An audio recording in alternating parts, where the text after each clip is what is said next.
നമസ്കാരം.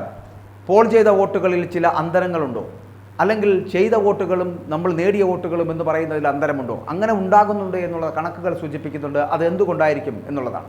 കാരണം ഈ ലോക്സഭാ തിരഞ്ഞെടുപ്പിൽ പോൾ ചെയ്ത വോട്ടും ഒപ്പം തന്നെ അതിനകത്ത് നമ്മൾ കൗണ്ട് ചെയ്ത വോട്ടും, ഇത് രണ്ടും തമ്മിൽ വലിയ അന്തരമുണ്ട്. രാജ്യത്തെ 362 ലോക്സഭാ മണ്ഡലങ്ങളിൽ 5,54,598 വോട്ടുകൾ തിരഞ്ഞെടുപ്പ് കമ്മീഷൻ കണക്കിൽപ്പെടുത്തിയിട്ടില്ല എന്നുള്ളൊരു കണ്ടെത്തൽ.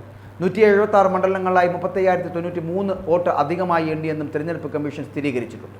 കമ്മീഷൻ പുറത്തുവിട്ട വിവരങ്ങളുടെ അടിസ്ഥാനത്തിൽ നടത്തിയ പരിശോധനയിൽ 538 മണ്ഡലങ്ങളിലും പൊരുത്തക്കേട് ഉണ്ട് എന്നാണ് കണ്ടെത്തിയിരിക്കുന്നത്.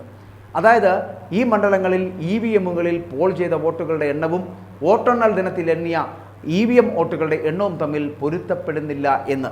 267 മണ്ഡലങ്ങളിൽ ഈ വ്യത്യാസം 500 വോട്ടുകളിൽ കൂടുതലാണ്. ഉദാഹരണത്തിന് തമിഴ്നാട്ടിലെ തിരുവള്ളൂർ മണ്ഡലത്തിൽ പോൾ ചെയ്ത വോട്ടുകളുടെ എണ്ണം 14,30,738 ആയിരുന്നു. എന്നാൽ തിരഞ്ഞെടുപ്പ് കമ്മീഷൻ നൽകുന്ന വിവരം അനുസരിച്ച് വോട്ടെണ്ണിയപ്പോൾ 14,13,947 വോട്ടുകൾ ഉണ്ടായിരുന്ന 16,791 വോട്ടിൻ്റെ വ്യത്യാസം.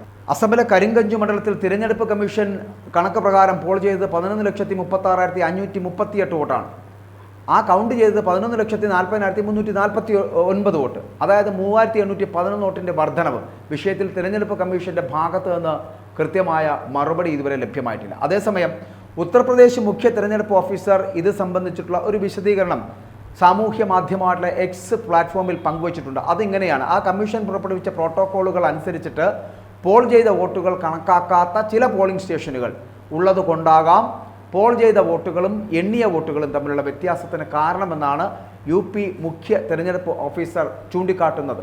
പക്ഷേ എണ്ണിയ വോട്ടുകളുടെ എണ്ണം പോൾ ചെയ്ത EVM വോട്ടുകളുടെ എണ്ണത്തേക്കാൾ കുറവായേക്കാവുന്ന 2 സാഹചര്യങ്ങളും അദ്ദേഹം അതിനോടൊപ്പം വിശദീകരിക്കുന്നുണ്ട്. അതായത് ആദ്യം യഥാർത്ഥ വോട്ടെടുപ്പ് ആരംഭിക്കുന്നതിന് മുൻപ് കൺട്രോൾ യൂണിറ്റിൽ നിന്ന് പ്രിസൈഡിംഗ് ഓഫീസർ അബദ്ധത്തിൽ മോക്ക് പോൾ ഡാറ്റ ക്ലിയർ ചെയ്യാൻ മറന്നാൽ ഇങ്ങനെ സംഭവിക്കാമെന്നും, 2 യഥാർത്ഥ വോട്ടെടുപ്പ് ആരംഭിക്കുന്നതിന് മുമ്പ് VVPATൽ നിന്ന് മോക്ക് പോൾ സ്ലിപ്പുകൾ നീക്കം ചെയ്യാതിരുന്നാലും ഇങ്ങനെ സംഭവിക്കാമെന്നും അദ്ദേഹം ചൂണ്ടിക്കാട്ടുന്നുണ്ട്.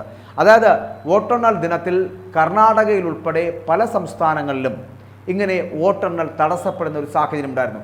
വോട്ടെടുപ്പ് ദിനങ്ങളിലും നിരവധി മണ്ഡലങ്ങളിൽ ഇന്ത്യ സഖ്യത്തിലെ സ്ഥാനാർത്ഥികൾ EVMൽ തിരിമറി നടന്നതായിട്ട് ആരോപണവും ഉന്നയിച്ചിരുന്നു. എന്നാൽ EVMൽ തിരിമറി നടത്താൻ സാധ്യമല്ല എന്നുള്ള നിലപാടിലാണ് തിരഞ്ഞെടുപ്പ് കമ്മീഷൻ ഉറച്ചു നിൽക്കുന്നത്. അതായത് തിരഞ്ഞെടുപ്പ് കമ്മീഷൻ്റെ ഈ നിലപാട് സുപ്രീം കോടതിയും അംഗീകരിക്കുന്ന സാഹചര്യമാണ്. അപ്പോൾ പിന്നെ EVMനെയോ VVPATനെയോ കുറ്റം പറഞ്ഞിട്ട് കാര്യമുണ്ടോ? പലപ്പോഴും ഈ ലോക്സഭാ തിരഞ്ഞെടുപ്പിലാണെങ്കിലും നിയമസഭാ തിരഞ്ഞെടുപ്പിലാണെങ്കിലും, പലപ്പോഴും ലോക്സഭാ തിരഞ്ഞെടുപ്പിലാണ് എപ്പോഴും EVM മെഷീനെ എപ്പോഴും കുറ്റം പറയുന്നുണ്ട് ഇവിടുത്തെ പ്രതിപക്ഷ കക്ഷികൾ, കോൺഗ്രസ് അടക്കം. പക്ഷേ അവർ പരാജയപ്പെടുമ്പോൾ അങ്ങനെ പറയുകയും അവർ വിജയിക്കുമ്പോൾ EVMനെ കുറ്റം പറയാതിരിക്കുന്നത് എന്തുകൊണ്ടാണ് ചോദിച്ചു നോക്കുക. ഇവിടെ ഞാൻ ഈ പറഞ്ഞ കണക്കുകൾ ശരിയായിരിക്കാം, ഈ പറയുന്ന കണക്കുകളിൽ ചില വ്യത്യാസങ്ങളുണ്ട്. പക്ഷേ അത് തിരഞ്ഞെടുപ്പ് കമ്മീഷൻ പറഞ്ഞതുപോലെ മോക്ക് പോൾ ചെയ്യുന്നതുമായിട്ട് ബന്ധപ്പെട്ടായിരിക്കാം. മോക്ക് പോൾ ചെയ്തതിന് ശേഷം അത് ക്ലിയർ ചെയ്യാതെ വരുമ്പോൾ, അല്ലെങ്കിൽ VVPATകളിലുള്ള സ്ലിപ്പുകൾ എടുത്ത് മാറ്റാതെ വരുമ്പോൾ സ്വാഭാവികമായിട്ടും ഉണ്ടാകുന്ന ഒരു പ്രക്രിയയാണ് എന്നുള്ളതാണ്. അതൊരു ടെക്നിക്കൽ, ഒരു സാങ്കേതിക പ്രശ്നം മാത്രമാണ്. അത്തരത്തിലുണ്ടായതാകാം എന്നാണ് പറയപ്പെടുന്നത്. പക്ഷേ ഞാൻ പറഞ്ഞു വരുന്നത് VVPATും EVM മെഷീനുമായിട്ട് ബന്ധപ്പെട്ട് വരുന്ന വിഷയങ്ങളിൽ ഈ പ്രതിപക്ഷത്തിന് ഇപ്പോൾ നാവനങ്ങാത്തത് എന്തുകൊണ്ടാണ്? അവർ 200-ലധികം സീറ്റുകൾ അല്ലെങ്കിൽ 240ഓളം അടുപ്പിച്ച് വരുന്ന സീറ്റുകൾ പിടിച്ചതുകൊണ്ട്, അങ്ങനെ പിടിക്കാൻ കഴിയുന്നുണ്ട് എങ്കിൽ അപ്പോൾ EVMന് കുഴപ്പമില്ല. എന്നാൽ 300-400 ഇടയിൽ BJP ആണ് സീറ്റ് നേടിയിരുന്നുവെങ്കിൽ ഇപ്പോൾ EVM മെഷീനിൽ ഏതെങ്കിലും തരത്തിലുള്ള കൃത്രിമം കാണിച്ചതുകൊണ്ടാണ് അത്തരത്തിലുള്ള വോട്ടുകൾ, സീറ്റുകൾ ലഭിച്ചത് BJPക്ക് എന്ന് പറഞ്ഞു നടക്കുമായിരുന്നു. ഇത് രണ്ടും ഇപ്പോൾ നടക്കുന്നില്ല. എന്തുകൊണ്ട്? അപ്പോൾ EVM മെഷീനിൽ ഇപ്പോൾ പ്രശ്നങ്ങളൊന്നുമില്ലേ എന്ന് ഈ പ്രതിപക്ഷം തന്നെ പറയട്ടെ. അല്ലെങ്കിൽ നാളെ വീണ്ടും ഒരു തെരഞ്ഞെടുപ്പ് കാലത്ത് EVM എന്ന് പറയപ്പെടുന്ന മെഷീനിൽ കൃത്രിമം കാണിച്ചാണ് BJP അധികാരത്തിലെത്തിയതെന്ന് വീണ്ടും പറയുവാൻ ഇവർ ശ്രമിച്ചുകൊണ്ടേയിരിക്കും. എന്തായാലും സുപ്രീം കോടതിയും തെരഞ്ഞെടുപ്പ് കമ്മീഷനും ഇവരുടെ വാദങ്ങൾക്കൊപ്പമല്ല എന്നുകൂടി പറയട്ടെ.